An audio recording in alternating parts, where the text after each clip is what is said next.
Dear students, now let us discuss about an important result which is known as Gauss lemma.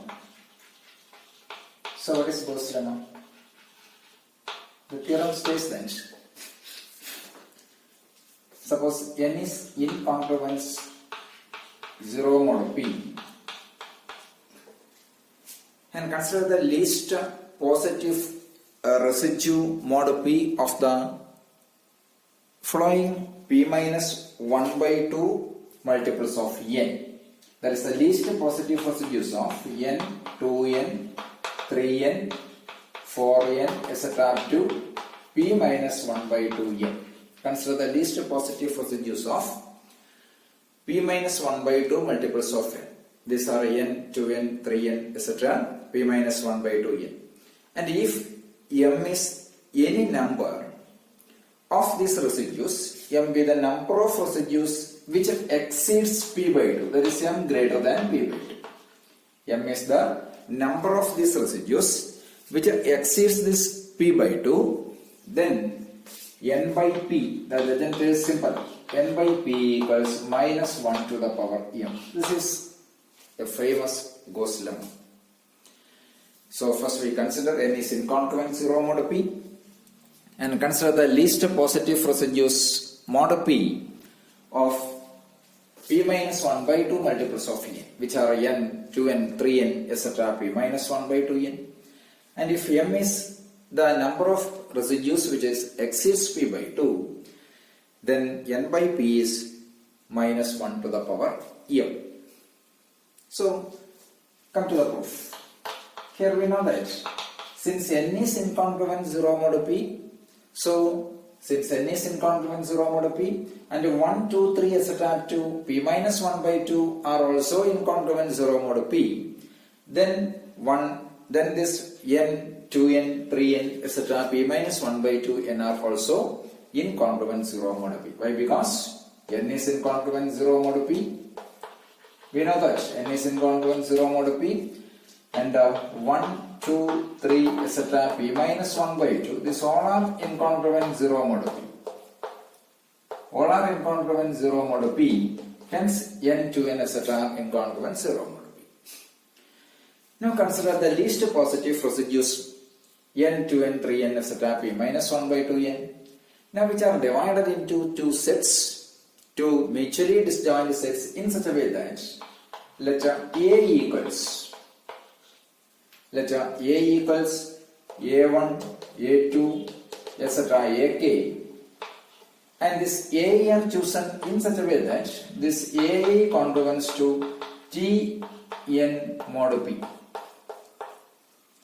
where 0 less than or simply AI less than p by 2 and t less than or equals p minus 1 by 2. T less than or equals p minus 1 by 2. Agree. Consider another set B. B equals B1, B2, etc. Bm, where this Bi are chosen in such a way that Bj congruence to some s into n mod p, where this p by 2 less than Bj and again s less than or equals p minus 1 by 2. So this A and B are constructed in this way. Clearly A intersection B is empty. We know that A intersection B is empty. Moreover, this A union B consists of how many elements? M plus K elements.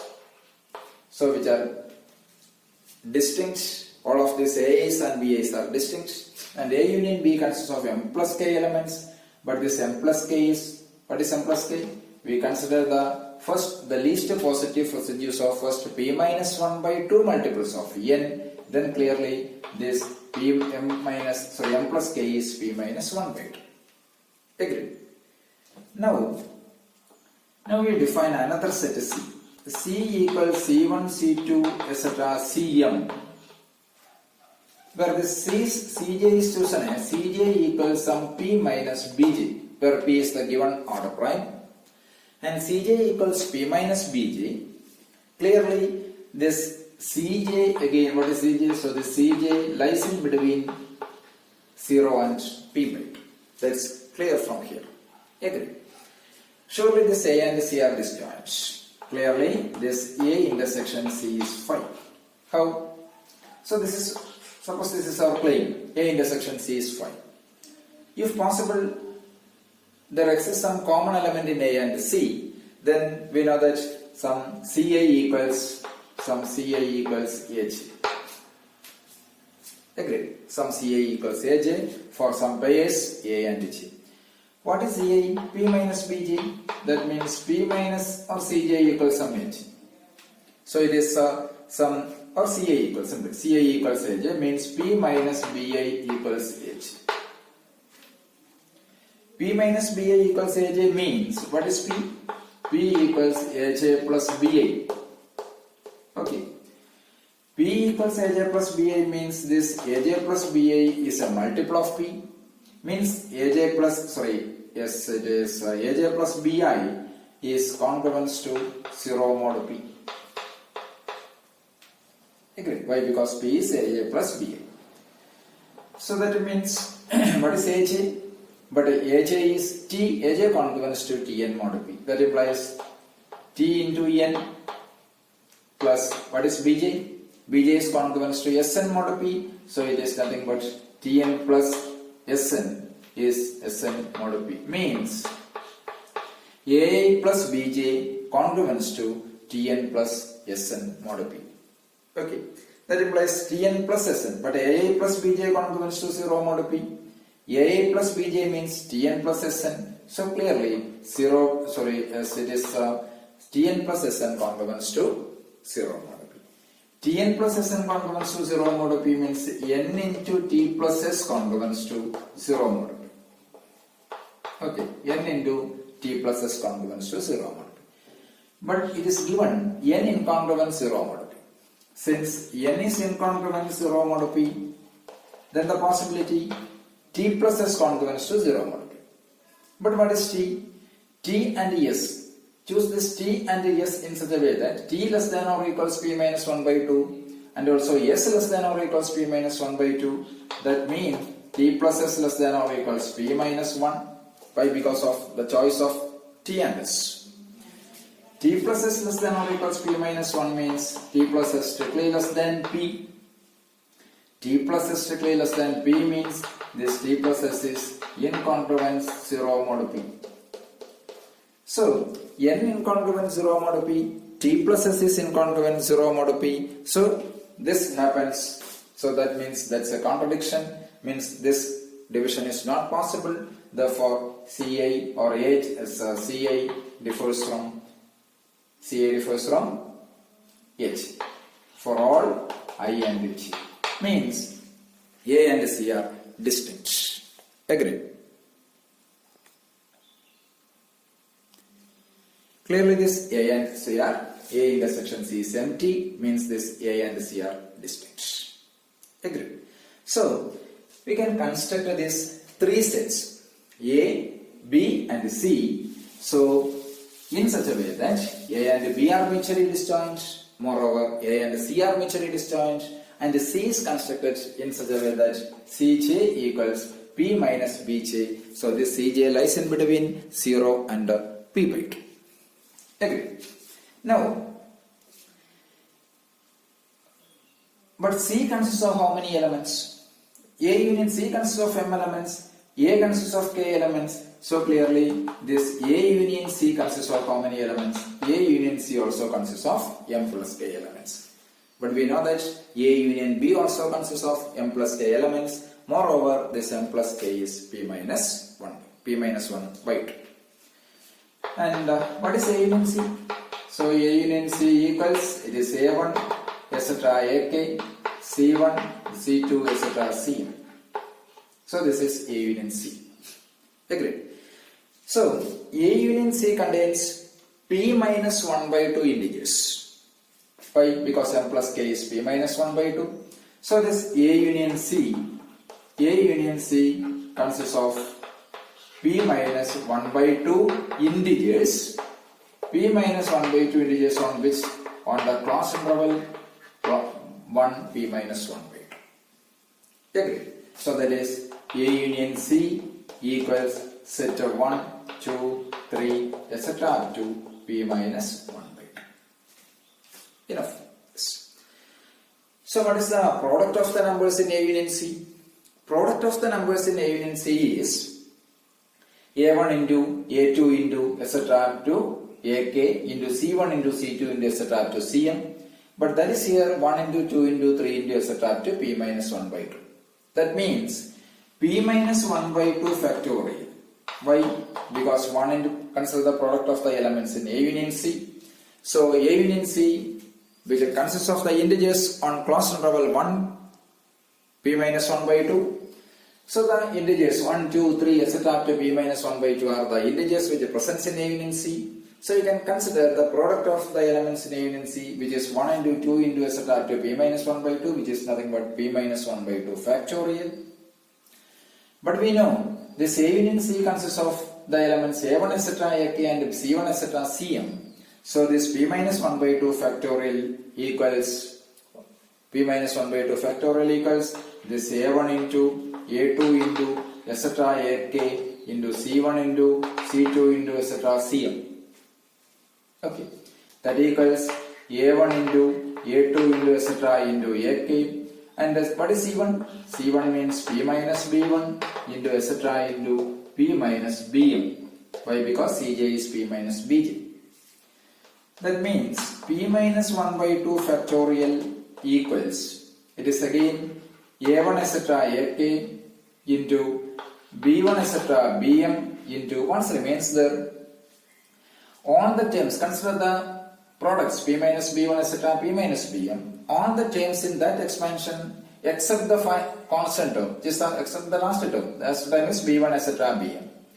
All the terms except the last one, which consists of P. So you can take it as it is A1, A2 etc. AK, B1 etc. Bm into, it is minus B1 etc. minus Bm. So it is minus 1 power m into B1 etc. Bm mod P. Why? Because all the terms except this B1, B2 etc. Bm, which consists of a term P, so that are the multiples of P. Hence P minus 1 by 2 factorial is congruent to A1 etc. AK, B1 etc. Bm minus 1 power m mod P. Clear? Okay. So that means this can be again rewrite as, that is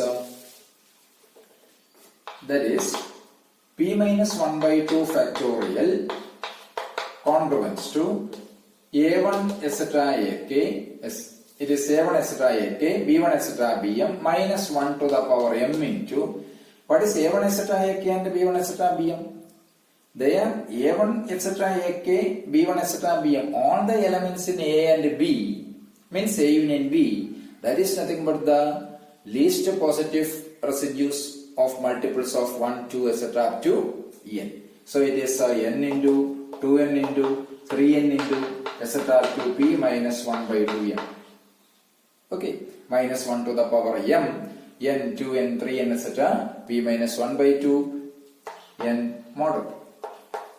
Enough. Why? Because A1 etc. AK, B1 etc. Bm is nothing but this product.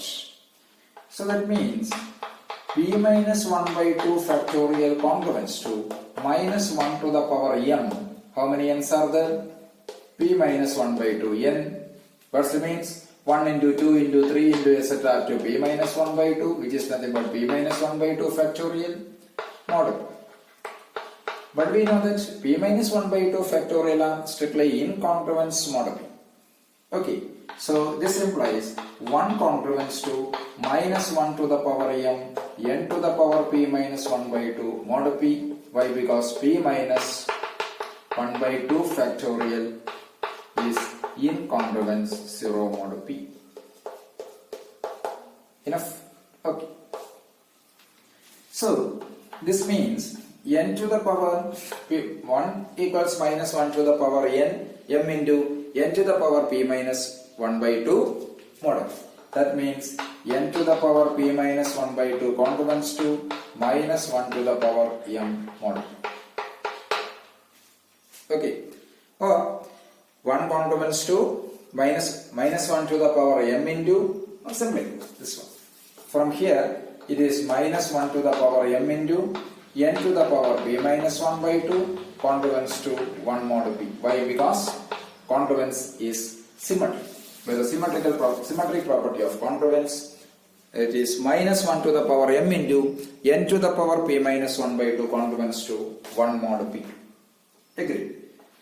So this is nothing but n to the power p minus 1 by 2 congruence to minus 1 to the power m mod p. Why? Because this one is nothing but minus 1 to the power 2m. This one. So finally minus 1 to the power m n to the power p minus 1 by 2 congruence minus 1 to the power 2m mod p. So minus 1 to the power m is incongruent 0 mod p. So clearly n power p minus 1 by 2 congruence to minus 1 to the power m mod p. Enough.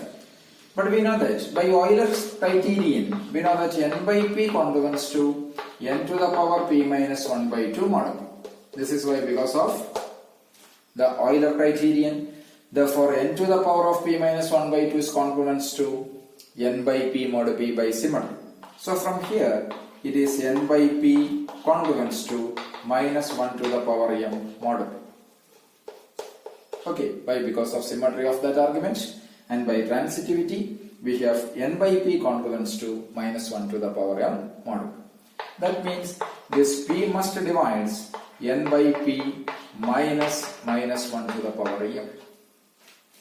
Since it is congruent to n by p minus 1 to the power m congruent to 0 mod p, that means p must divide this difference. But we know that what is n by p? The possible values of n by p are plus or minus 1, not 0. Why? Because n is incongruent 0 mod p. There is 0 when incongruent 0 mod p, but it is given n incongruent 0 mod p. So n by p is plus or minus 1. Also minus 1 to the power m is again plus or minus 1. So the possible value of this difference should be either 0 or 2 or minus 2. Since p be an odd prime, then this difference must be 0. That means n by p minus 1 to the power m is equal 0. So n by p equals minus 1 to the power m. So this is our Gauss lemma. Agree? Okay.